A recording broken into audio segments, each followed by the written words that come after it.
कीर्ति बेटा, एक बार फिर से सोच लो, तुम सचमुच जाना चाहती हो क्या? हाँ पापा। बेटा वी आर वेरी। पापा इट्स ओके, मैं समझती हूँ। बेटा हमें माफ कर दे। सच कहूं तो हम ये समझ ही नहीं पाए कि जो कुछ भी हुआ उसमें तुम्हारी गलती नहीं होगी। हमने तो तुम पर भी शक। मम्मी प्लीज, गलती मेरी भी थी। और अब ऐसे रोइए मत, वरना मैं भी नहीं जा पाऊंगी।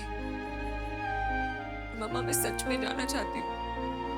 लाइफ में पहली बार मैं कुछ कर रही हूँ और मुझे पता है मैं सही कर रही हूँ।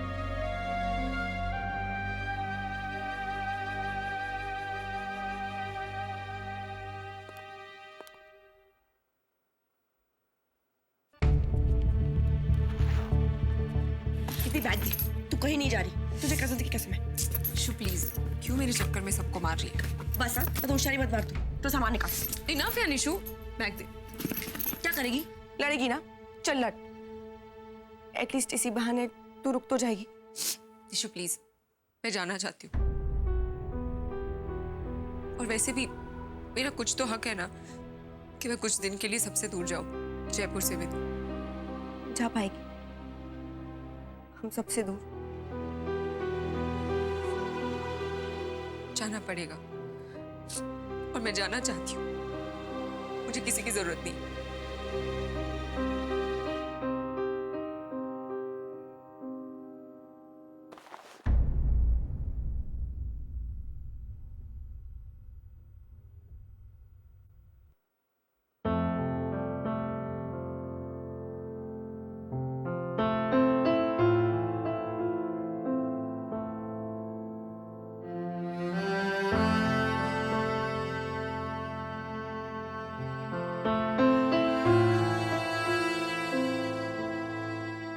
मामा जी के घर जा रही है ना? पर मामी जी तो बहुत गंदा खाना बनाती है। तुझे मेरी याद आएगी कीर्ति, और मेरी भी। उस छोटे से शहर के अंदर क्राउड बहुत ही बुरा होगा, जैसे तू कहती है ना, हावला। और नो शॉपिंग मॉल्स, डबल ब्ला। कीर्ति इंटरनेट भी नहीं होगा, ट्रिपल ब्ला।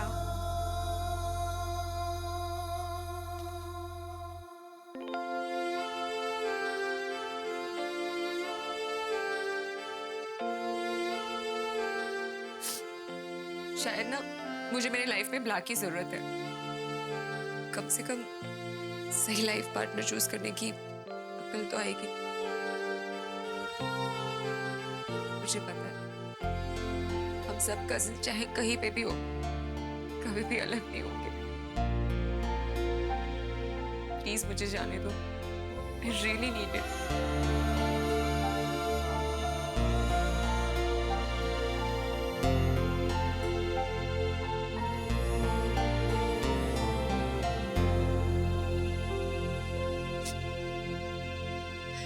हेलो, पैकिंग में मेरी हेल्प नहीं करोगे? हाउला।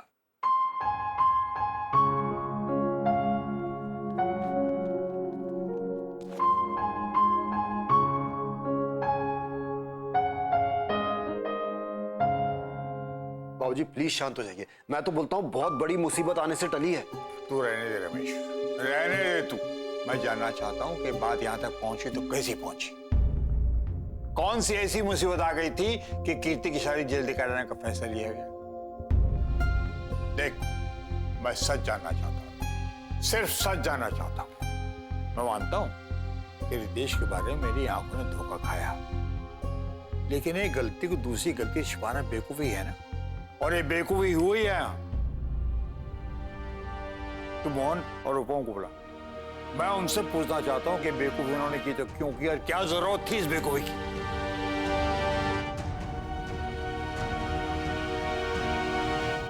रूपन, तुमने फोन कर दिया ना कीर्ति के मामा को कि वो एयरपोर्ट लेने आ रहे हैं? हाँ मेरी बात हो गई है। हो गई ना? हाँ मैंने बोल भैया भाभी, आपको दादाजी बैठक में बुला रहे हैं। अभी जी। ठीक है, तुझे हम आते हैं। सुनो, बाबूजी जो भी बोले ना सुन लीजिएगा, सामने कुछ बोलिएगा नहीं, क्योंकि मैं नहीं चाहती कि बाबूजी को कीर्ति के बारे में कुछ भी पता चले। रूबन, तुम ना मुझे मत समझाया करो, मैं समझ जाऊंगा। तुम बस अपना मुंह बंद रखना, ठीक है ना?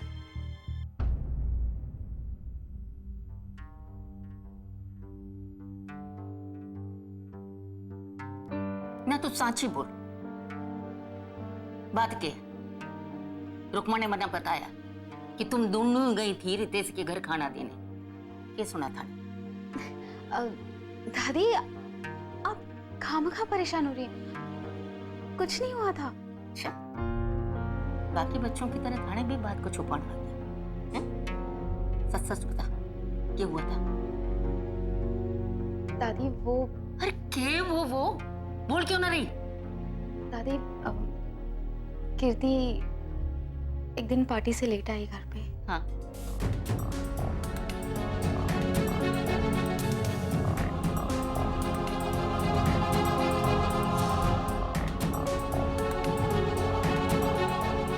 रितेश ने इसी बात पे झूठ बोला और ये लोग घर वालों को ब्लैकमेल करने लगे।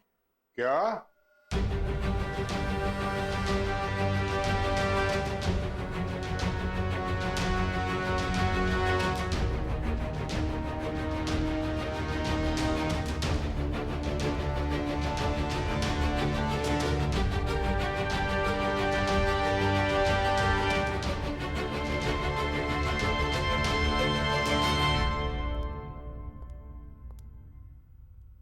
ये क्या हो रहा मोहन? मुझे तुमसे ये उम्मीद बिल्कुल नहीं थी। इतना बड़ा मकरजाल तुम लोगों के नाक के नीचे बनाया जाता रहा और तो भरक करनी पड़ी। बोलो, मैंने कुछ पूछा है, जवाब दो। बाबूजी, वो हम लोग डर गए थे। वो लोग जो जो कहते गए हम करते चले गए। हमारी समझ में कुछ नहीं आ रहा था बाबूजी। उन्होंने कीर्ति के नाम पे तुम्हें झूठ बोला और तुम मान गए। इसी झूठ के बल पे तुम्हें डर दिखाकर वो ब्लैकमेल करते रहे, तुम होते रहे। वाह, क्या बात है। बाबूजी, वो कीर्ति की शादी टूटने का डर था, इसलिए। जिस शादी की टूटने की तुम बात कर रहे हो, तुमने कभी ये भी सोचा अगर ये शादी हो ही होती उस लड़के से तो हमारे बच्चे का क्या हाल होता?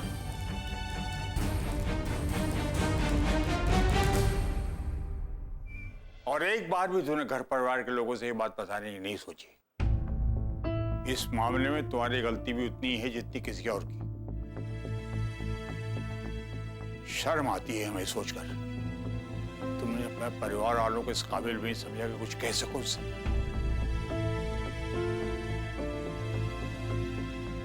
देखो सरोज, ये है मोहन, जिसके हाथ में हमने दुकान की तिजोरी की चाबी सौंप रखी है। एक बार भी तुमने ये नहीं सोचा कि वो लोग झूठ बोल सकते हैं? बाबूजी, वो बस रूपन बहू, और उसमें कहने सुनने की कोई बात नहीं है।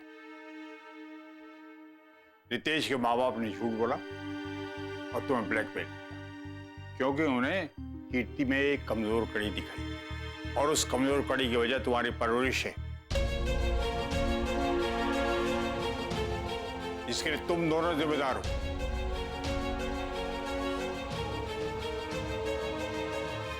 नहीं बाबूजी, ऐसी बात नहीं है। तो फिर क्यों तुम्हारे बच्चे तुमसे झूठ बोलते, तुमसे बातें छुपाते?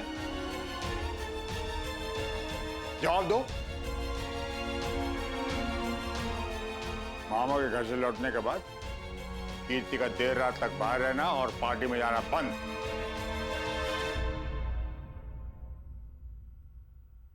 समझ गए? बाबूजी, बाबूजी, ऐसा नहीं है कि गलतियां सिर्फ हमसे हुई है। इस घर में ऐसी बहुत सी बातें हैं जिसके बारे में आप नहीं जानते।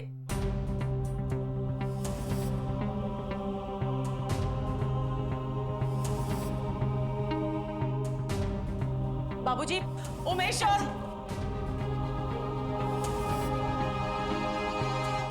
रज, प्लीज उमेश भाई और मनप्रीत के बारे में दादाजी से कुछ मत कहेगा।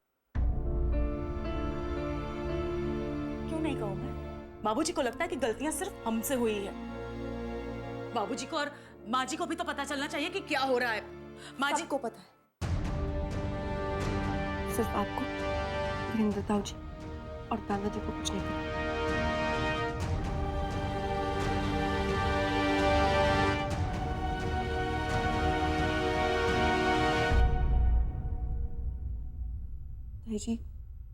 ताई जी प्लीज दादाजी को कुछ मत कहिएगा, वरना एक और बड़ी प्रॉब्लम खड़ी हो जाएगी। प्लीज।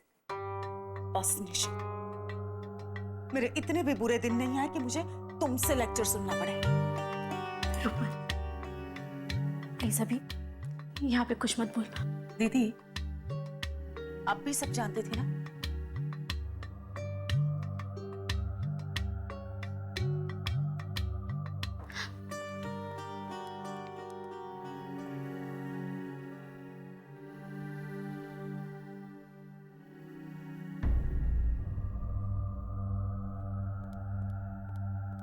तो आप भी जानते थे उस लड़की के बारे में? क्या फर्क पड़ता है रूपन, अब भूल जाओ ना, ये सब खत्म करो। अब तो रहने ही दीजिए। सबके सामने बाबूजी ने हमारी इतनी बेइज्जती की और अब मुझे कह रहे हैं सब भूल जाऊं मैं? रूपन, दीदी, आपके रहते हुए वो लड़की इस घर की छत के नीचे रही और आप कुछ नहीं बोले। तो मैं क्या करूं रूपन? बताओ मुझे, जाके मैं बाबूजी को सब कुछ बता दूं? और इनकी तबीयत का क्या? ये बात सुन के अगर कहीं ऊंच नीच होगी तो? बस दीदी, इसी बात का फायदा उठा रही है वो ढाबे वाले की लड़की। वो जानती है कि इस घर में उसे कोई कुछ कहने वाला नहीं है। दीदी, आप ही मुझे बताइए कि कीर्ति वाली बात उसे बाबूजी और माँ जी के सामने बोलने की क्या जरूरत थी?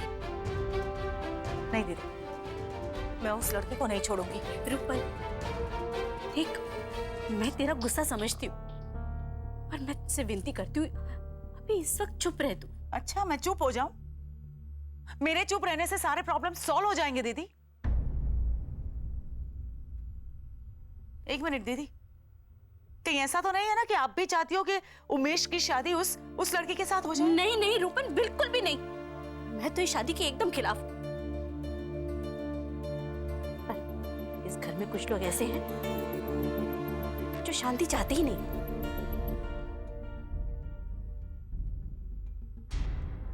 भाभी, हम वही कर रहे हैं जो उमेश के लिए सही है। बस रमेश, अब दूसरों के बच्चों की चिंता करना छोड़ दो तुम।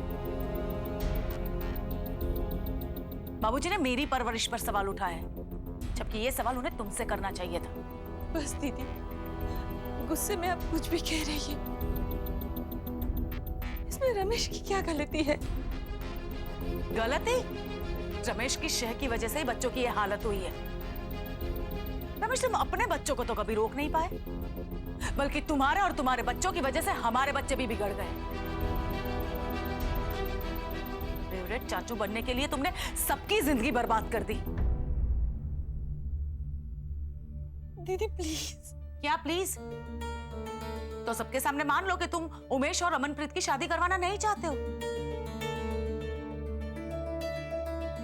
बस ताई जी, अब आप मेरे मम्मी और पापा के बारे में आगे कुछ नहीं बोलेंगी। आप गुस्से में हैं, मैं समझ सकती हूँ। इसका मतलब ये नहीं कि इस घर में जो भी कुछ गलत हो रहा है वो मेरे पापा ने किया है।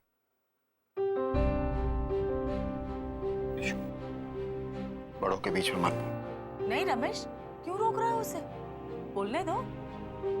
वैसे भी आजकल तो मौसम है रूपन को सुनाने का। भाभी, आप प्लीज शांत हो जाइए। और निशु, तुझे बड़ों के बीच में बोलने की इजाजत नहीं है, समझी? फिर चाहे कोई कितना भी गलत क्यों ना। लो रमेश, और अच्छे बाप बनो और सिखाओ अपने बच्चों को अच्छी बातें। एक बात कहूं निशा, इस घर में सबसे ज्यादा शय अगर किसी को मिली हो ना तो वो तुम ही हो। तुम ही हो इस घर में सबसे बदतमीज और बिगड़ी हुई। रूपन, दिमाग खराब हो गया क्या तुम्हारा? हाँ, दिमाग खराब हो गया मेरा। जब कीर्ति को फैशन डिजाइनिंग का कोर्स करने के लिए बाहर जाना था तो उसे मना कर दिया गया था, और जब निशु के बाहर जाके काम करने की बारी आई तो उसे झट से परमिशन मिल गई। अब इसे बाहर शूटिंग सीखने के लिए भी जाना है। कल को ये बोलेगी कि उसे हवाई जहाज उड़ाना है, बाबूजी आंगन में हवाई जहाज लाके रख देंगे।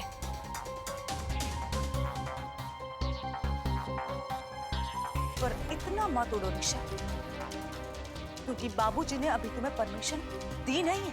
दादाजी मुझे शूटिंग के लिए परमिशन देंगे या नहीं देंगे, वो उनकी और मेरे बीच की आपस की बात है। इस बारे में मैं आपसे कोई बहस नहीं करना चाहती। मेरी सिचुएशन के बारे में आपका नजरिया अलग है और मैं उसकी इज्जत करती हूँ, लेकिन हाँ, इसका मतलब ये नहीं है कि मैं गलत हूँ। निशु, रूपन दीदी से माफी मांग और यहाँ से जा। क्यों बोलूं मैं सॉरी? जब मैं कुछ गलत बोल ही नहीं रही हूँ तो मैं सॉरी नहीं बोलूंगी।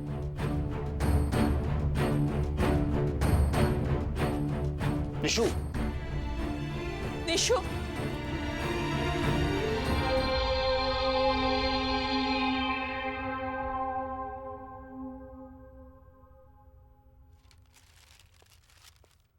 बाबूजी,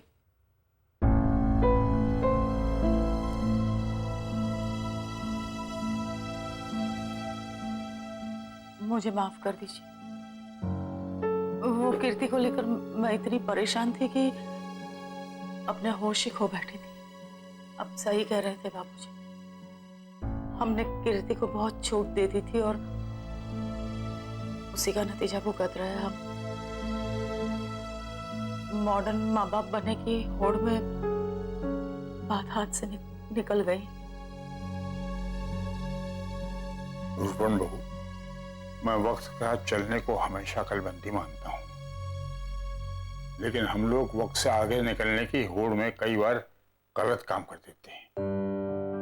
बच्चों को मैं भी प्यार करता हूँ, करता रहूंगा, लेकिन अगर बच्चे मॉडर्निटी की होड़ में मर्यादा को उल्लंघन करने लगे तो इसकी इजाजत मैं कभी नहीं दूंगा उन्हें। इसी बात की चिंता है बाबूजी। हम कभी नहीं चाहेंगे कि आगे और ऐसी कोई भी बात हो जिससे लोग फिर से गंगवाल परिवार पर उंगली उठाए। ऐसी क्या बात होगी? बाबूजी, निशु अगर शूटिंग सीखने रोज रोज बाहर जाएगी तो नए नए लोगों से मिलेगी और इन अमीर लोगों को तो आप जानते हैं, कब पलट जाए पता भी नहीं चलेगा। मेरा सिर्फ इतना कहना है कि कहीं हम निशु के साथ भी वही गलती करने तो नहीं जा रहे। देखिए ना बाबूजी, कीर्ति की शादी अभी अभी टूटी है। डॉली 2 हफ्ते से ससुराल छोड़कर मायके में बैठी है और ऐसे में निशु रोज रोज शूटिंग के लिए बाहर जाएगी। डॉली तो वीरेन की तबीयत खराब होने की वजह से यहाँ है ना? जी? या कोई और बात है? नहीं नहीं बाबूजी, और कोई बात नहीं है। आप चाय लीजिए ना। बहू, नहीं बाबूजी, मुझे सच में कुछ नहीं पता।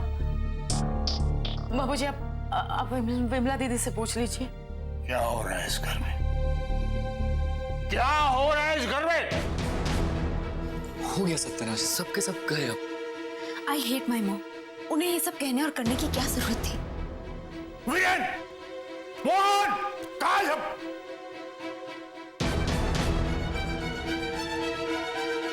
डॉली, कहाँ हो क्यों जी? मुझे डॉली से बात करनी है।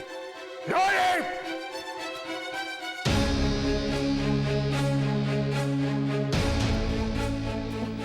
जी दादाजी। मैं जो भी पूछूं सच सच बताना। तुम्हें अपने ससुराल में कोई परेशानी है?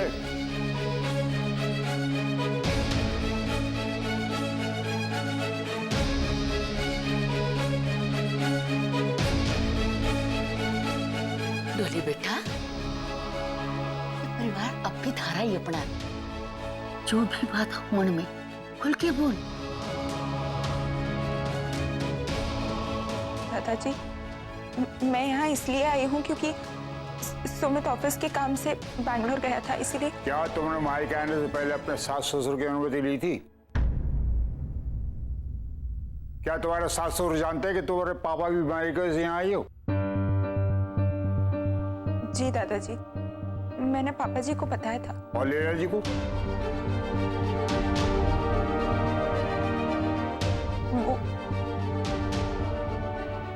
वो वापसी का इरादा कब है? ससुराल वापस जाने कब सोच रही हो? वो दादाजी, जब सुमित वापस आ जाएगा तो मैं चली जाऊंगी। क्यों? पहले क्यों नहीं? जवाब दो।